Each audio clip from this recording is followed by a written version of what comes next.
جب یہ صورت نازل ہوئی تو اللہ تبارک و تعالی نے اس صورت کے ساتھ 70,000 فرشتوں کو نازل فرمایا کہ جو سورہ اصحاب کہف کی تلاوت جمعۃ المبارک کے دن کرے گا اللہ تبارک و تعالی اس کی مغفرت فرمائے گا۔ اور ایک اور حدیث میں فرمایا کہ اعطی نورا یبلغ السماء، اللہ تعالیٰ اسے ایسا نور عطا فرمائے گا جو نور زمین سے آسمانوں تک پہنچ جائے۔ جو شخص اس صورت کی تلاوت کرے گا اللہ تعالیٰ اسے دجال کے فتنے سے محفوظ رکھے گا۔ اور حضرت عمر بن خطاب رضی اللہ تعالیٰ عنہ کے بارے میں مروی ہے کہ وہ ہر نماز فجر میں سورۃ الکہف کی تلاوت کیا کرتے تھے۔ اس صورت کو سورہ کہف بھی کہا گیا، سورہ اصحاب کہف بھی کہا گیا۔ تو ایک حدیث شیخ اکبر نے نقل فرمائی ہے، فرماتے ہیں کہ آپ صلی اللہ علیہ وسلم نے فرمایا علموا اولادکم اسماء اصحاب الکہف، اپنی اولاد کو اصحاب کہف کے نام تعلیم کرو۔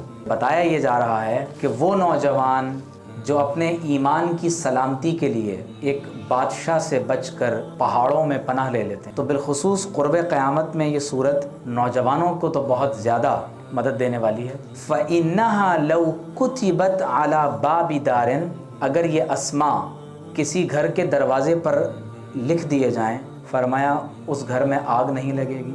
اگر کسی سامان کے اوپر لکھ دیے جائیں تو فرمایا کہ وہ سامان چوری نہیں ہوگا۔